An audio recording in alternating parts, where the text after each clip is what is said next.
क्या वाकई भारत में हर राष्ट्रीय बैंक का प्राइवेटाइजेशन होने वाला है? क्या वाकई सरकारी कहलाने वाले सारे बैंक प्राइवेट हो जाएंगे? आज के इस वीडियो में तलाशेंगे जवाब। नमस्कार दोस्तों, मैं हूं अमोल और मेरे चैनल में आपका स्वागत है। हाल ही में 19 जुलाई 2022 को बैंकों के राष्ट्रीयकरण की 53वीं वर्षगांठ मनाई। वर्षगांठ के पश्चात काफ़ी सारे न्यूज़ पोर्टल्स में, यूपीएससी करंट अफेयर पोर्टल्स में और भी ऑनलाइन पोर्टल्स में एक चर्चाओं का दौर शुरू हो गया। इस चर्चाओं के दौर में विषय था बैंकों का प्राइवेटाइजेशन। कई लोगों का ऐसा मानना है कि सरकार इस सत्र में या अगले सत्र में एक ऐसा बिल लाने वाली है जिससे पब्लिक सेक्टर बैंकिंग या पब्लिक सेक्टर अंडरटेकिंग, जिन्हें हम पीएसबी या पीएसयू के नाम से जानते हैं, इनका प्राइवेटाइजेशन करना आसान हो जाएगा। पूरे मुद्दे को समझने के लिए चलते हैं सबसे पहले जड़ में। बैंकों का सबसे पहले राष्ट्रीयकरण 1969 में इंदिरा गांधी गवर्नमेंट ने करा था। सबसे पहले समझते हैं कि राष्ट्रीयकरण आखिर होता क्या है।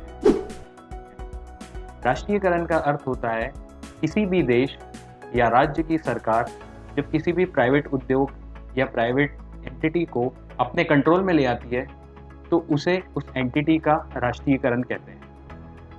यह प्रक्रिया भारत में सबसे पहले 1969 में की गई, जब भारत के 14 बड़े बैंकों को राष्ट्रीयकृत कर दिया गया। क्या कारण थे इनको राष्ट्रीयकृत करने के?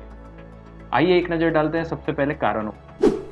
1947 में आज़ाद हुए भारत देश में समय समय पर घटनाएं घटती रही, चाहे वो 1962 का युद्ध हो, 1965 का या 1962। 1969 में जब बैंकों का राष्ट्रीयकरण किया गया, उसके पीछे 5 प्रमुख कारण थे।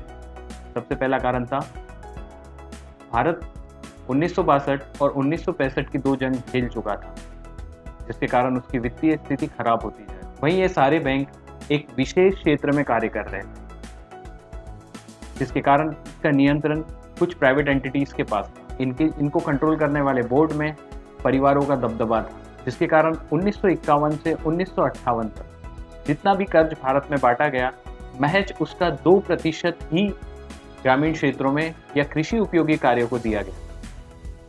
जिसका अर्थ था जब भारत आज़ाद हुआ तो हमने कृषि प्रधान व्यवस्था को प्राथमिकता दी, वहीं छोटे उद्योगों को भी बढ़ावा दिया। परंतु जब ये डेटा आया कि सिर्फ 2% ही कर्ज किसानों को या ग्रामीण क्षेत्रों में दिया गया, हमारी मूल भावनाओं को आहत हुआ। वहीं हम लोग पंचवर्षीय योजना भी चला रहे थे, जो 1966 के आसपास 1 वर्षीय योजना में कन्वर्ट हो गई थी।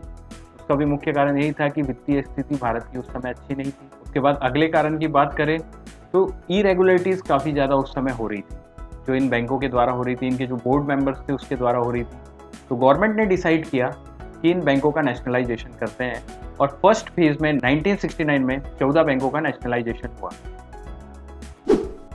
सबसे पहला प्रश्न दिमाग में यही आता है, यही 14 बैंक नेशनलाइजेशन के लिए क्यों चुना गया? तो उसका उत्तर है, उस समय भारत में जितनी भी जमा पूंजी बैंक में थी, उसका 85% इन्हीं 14 बैंकों में था, जिसके कारण सरकार ने इसका राष्ट्रीयकरण कर दिया। यह राष्ट्रीयकरण की प्रक्रिया आगे बढ़ी। उसके 3 साल बाद सन 1972 में कोयले क्षेत्र का भी राष्ट्रीयकरण कर दिया गया, बीमा क्षेत्रों का भी राष्ट्रीयकरण कर दिया गया। राष्ट्रीयकरण का अर्थ यह है कि सरकार ने इन सारे सेक्टरों को अपने नियंत्रण में ले लिया। पर आज जो चर्चा हो रही है, क्या यह राष्ट्रीयकरण करना सही था या गलत? दोनों प्रकार के तर्क यहाँ पर हैं।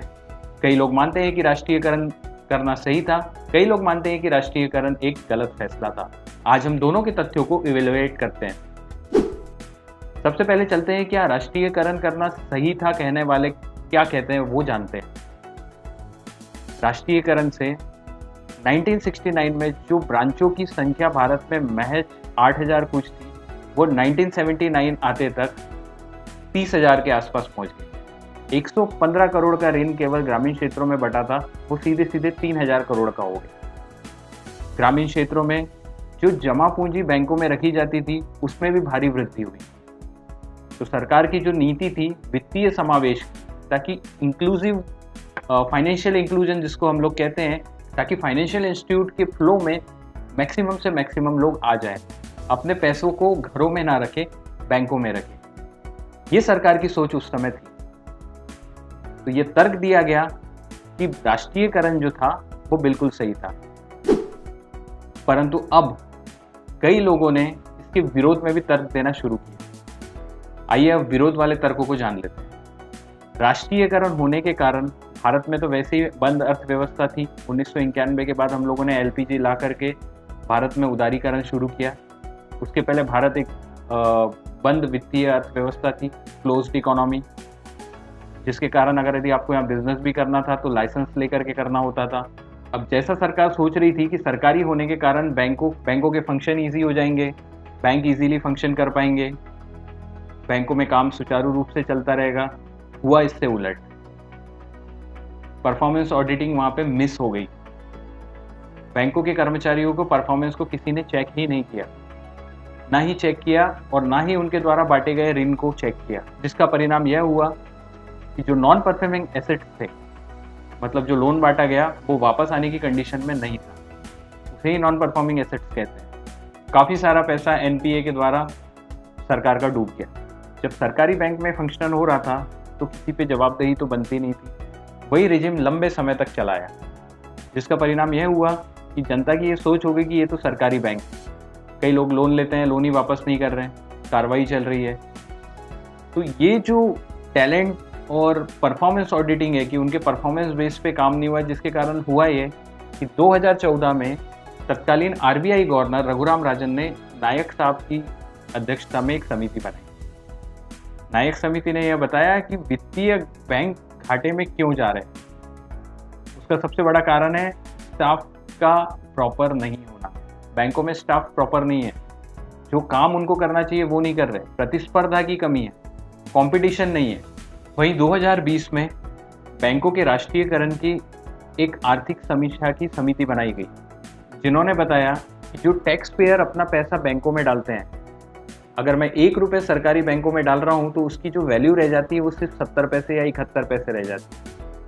वहीं वही पैसा अगर टैक्स पेयर प्राइवेट बैंकों में डालते हैं तो उसकी वैल्यू 70 रुपये हो जाती है। ऐसी कई सर्वे सरकार ने कराए, इसके कारण सरकार को ये पता लगा कि क्यों बैंक घाटे में है। मैक्सिमम बैंक घाटे में ही है और इसके सबसे बड़ी जिम्मेदार वहां के कर्मचारी है, और उसमें भी उनकी गलती नहीं है, गलती सिस्टम की है। क्योंकि सिस्टम ऐसा बना दिया गया है कि आप बस नौकरी ले लो, आप एग्जाम दे लो, नौकरी ले लो, आप सर्वोपरि हो गए, आपको तो पैसा मिलता रहेगा, काम करो या ना करो। वहीं प्राइवेट में ऐसा नहीं चलता। प्राइवेट में जब तक कर आप काम करोगे तब तक कि आपको पैसा मिलेगा, तो फिर बैंक तो घाटे में जाएंगे ही ना, क्योंकि वहां के कर्मचारियों को पता है हम काम करें नहीं करें हमें तो पैसा मिलता रहेगा और हमारी नौकरी सेफ है, हमें कोई निकाल नहीं सकता। जिसके कारण ये लोग प्रतिस्पर्धा में होते ही नहीं है, कंपटीशन, ये लोग कंपटीशन में आते ही नहीं है। वहीं प्राइवेट बैंक को देखिए, वो कंपटीशन में, उनकी सेल्स स्ट्रांग है, वो घाटे में नहीं जा रहे हैं, वो फायदे में हैं। तो सरकार ने अब तय किया है कि वो सारे बैंकों का प्राइवेटाइजेशन करेगी। अब देखना दिलचस्प होगा कि इस प्राइवेटाइजेशन का असर क्या होता है। पहले तो जिन्होंने नेशनलाइजेशन किया था कुछ टाइम के लिए तो अच्छा दिखा, लेकिन बाद में अपने बुरे प्रभाव दिखाते रहा। तो ये थे दोनों तथ्य जो बैंकों के प्राइवेटाइजेशन के पक्ष में थे और बैंकों के प्राइवेटाइजेशन के विरोध में थे। आशा करता हूँ आपको वीडियो पसंद आया होगा। नमस्कार।